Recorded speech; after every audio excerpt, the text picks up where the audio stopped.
Let me just say, I don't know how long I've been waiting for this movie, but it's been a long time.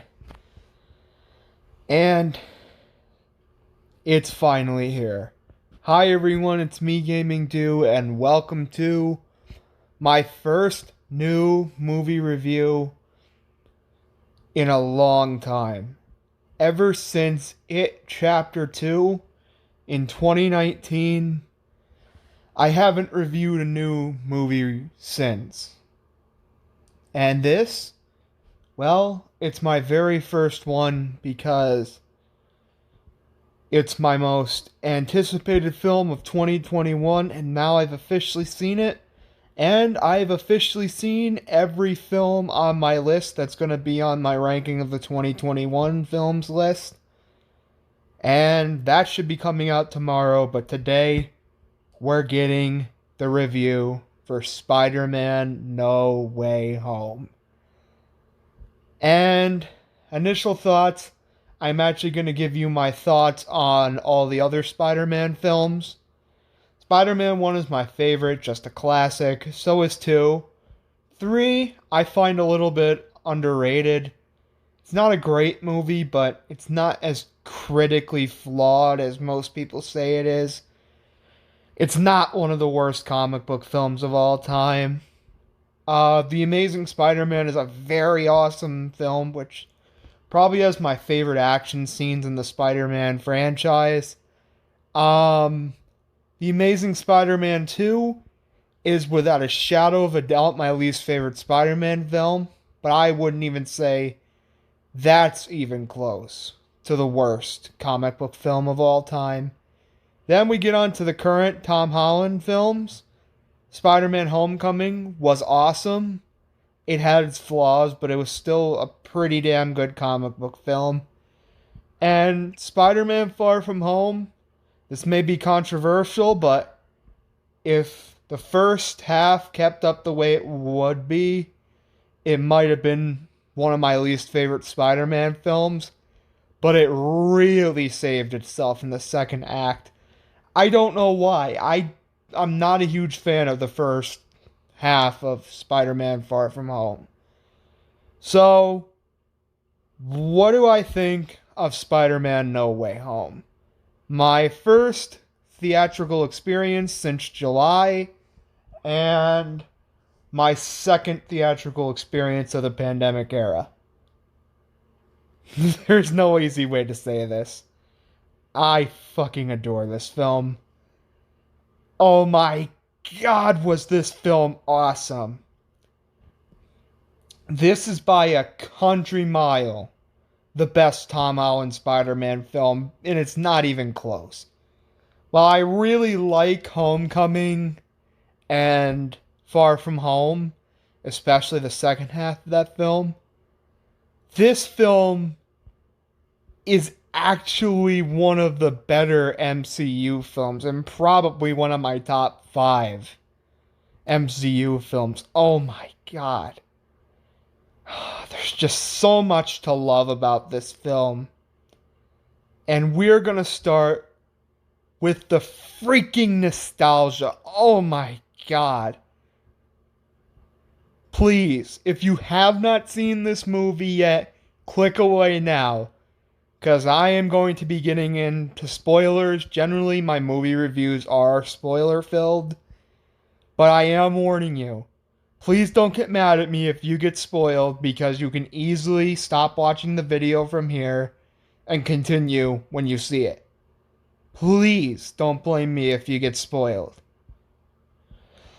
Well, I don't know if this is a spoiler because it was revealed in the trailer, but 5 villains from the other Spider-Man universes appear.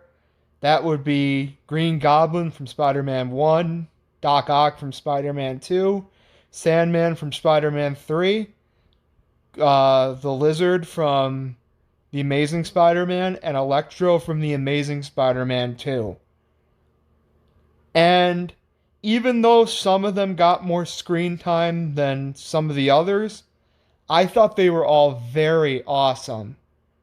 even like who I wasn't the biggest fan of, like Sandman and Electro, I think they were massively improved in this film.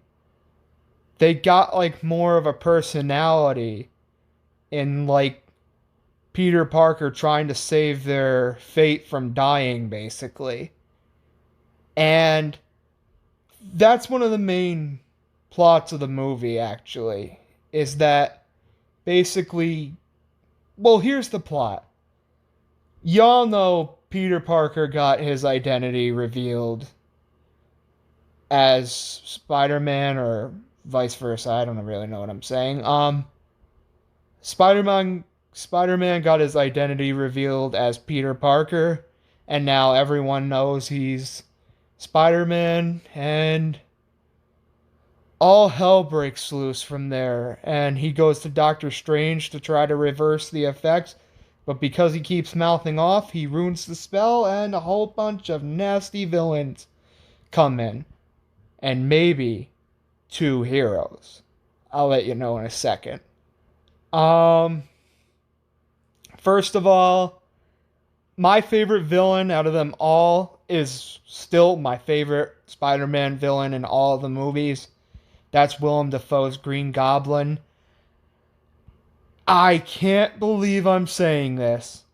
I might have liked Green Goblin in this film more than I liked him in the original Spider-Man. What they did with him in this film is mag-freaking-nificent. Basically, trying to let you sympathize with him at first, and then he goes evil and freaking... Remember, I said spoilers. He freaking kills Aunt May. That was something I was not expecting, and I was just in shock from the minute it happened to like a certain scene overtaking that emotion, which I'll get into in 1 second. But Doc Ock was awesome, with Alfred Molina returning again. The bridge fight scene is one of the better fights in the movie. I love that scene. The scene with Spider-Man fighting Electro with Sandman 2. He doesn't really fight Lizard until the villains go evil in, I think it's Happy's apartment, and basically because of that they go evil. That's how Aunt May dies. And I also thought Electro was awesome, and just, alright, I'm not gonna beat around the bush. You want to know what the best part of this movie was? I'm not even gonna... I know I'm gonna sound like a total fanboy for saying this, but I can't help it. Seeing Tobey Maguire and Andrew Garfield's Spider-Man again. Oh my god.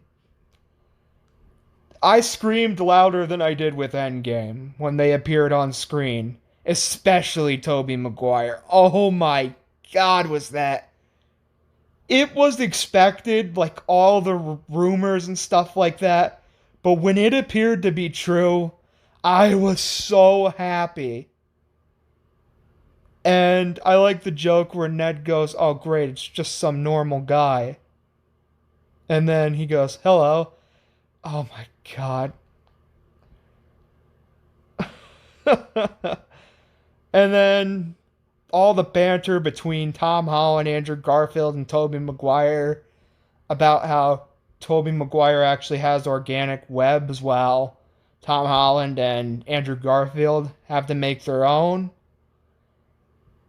And then they reference the My Back joke with Andrew Garfield helping Tobey Maguire when his back breaks. And that was hilarious. And oh my god. There's just so much good about this film, including another one of my favorite parts of the movie, which is the ending battle where all three Spider-Man try to fight all the villains and trying to basically fix their personalities and trying to turn them good. Hold on a sec, guys. My apologies, guys. I had to go do something real quick. So basically, the Spider-Man change all the villains until Green Goblin comes in and basically blows up everything. And then MJ falls down as Tom Holland, Spider-Man, tries to save her, but he gets pushed by Green Goblin until Andrew Garfield, Spider-Man, saves her and basically gets all emotional as it's kind of a redemption from him not saving Gwen in The Amazing Spider-Man 2. And that was one of the most satisfying scenes in the movie. And the whole rooftop scene when they actually meet each other, all the Spider-Men, it's really emotional too. Because basically Peter tells them, "You don't know what I've been through," when they actually do. Because they've all had loved ones die right in front of them. Just like Tom Holland's Spider-Man in this film when his Aunt May died right in his arms.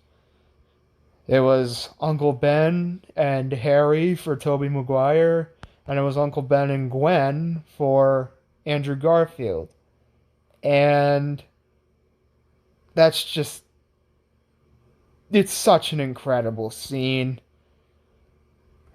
And then, while it's brief, I love when Tobey Maguire's Spider-Man saves Sandman and the freaking Sam Raimi music plays for like 5 or 10 seconds. It's, oh, that was so good.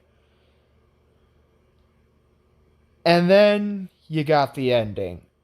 Basically, Tom Holland's Spider-Man tells Doctor Strange that he wants a spell where everyone forgets Peter Parker but will know Spider-Man.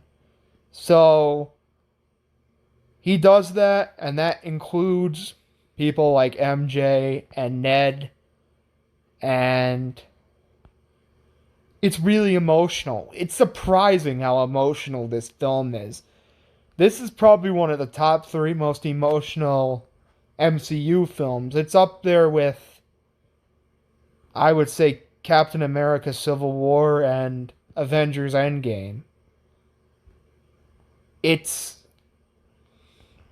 really, really heart-wrenching, but satisfying at the same time, as you know, characters like MJ and Ned are going to be safe now, or so we think. Some people are saying they think Ned's going to become the Hobgoblin in either the next film or maybe the film after this. But basically, the end of this film is symbolically, and I know I've said I have a lot of favorite parts of the film, but this might be well behind Tobey Maguire and Andrew Garfield showing up. But symbolically, this is my absolute 100% favorite scene in the movie. The ending is so amazing. Tom Holland's Spider-Man is now an adult now, basically. He gets his own place. He has rent due on the 1st of the month. And he's no longer depending on Stark technology for his Spider-Man suits. He makes his own suit and he looks like the classic freaking Spider-Man we all know and love. And it's just so satisfying to see that as he basically crashes through the screen and the movie ends. This is such a satisfying movie. And yeah, I'm going to segue into my rating, which means I'm going to give Spider-Man No Way Home an A. But why isn't this an A+? This is kind of for a nitpicky reason, but I wish we maybe got a little tiny, tiny bit more of the older villains and heroes. If we got maybe 10 more minutes with Tobey Maguire and Andrew Garfield and 10 more minutes with the villains, I might have given this film an A plus. And also, I found J. Jonah Jameson very disappointing in this film, honestly. He was the only part of this movie that I was fairly disappointed with. I thought we were going to get a bunch of funny J.K. Simmons, J. Jonah Jameson jokes, but it wasn't that much. Because he was honestly barely in the film, but he did have some scenes that made me chuckle. Other than that, though, No Way Home. You did it. You managed to become what is probably my favorite film of the year so far. But you'll have to wait and see tomorrow for my ranking of the 2021 films. And that's it, guys. I hope you like this video. Please don't watch this until you see the film. I don't want to spoil any of you guys for this incredible film. And as I said before, in my opinion, this is the Avengers Endgame of Spider-Man films, and I loved it. So that's it, guys. Gaming Do here. See you later. Bye.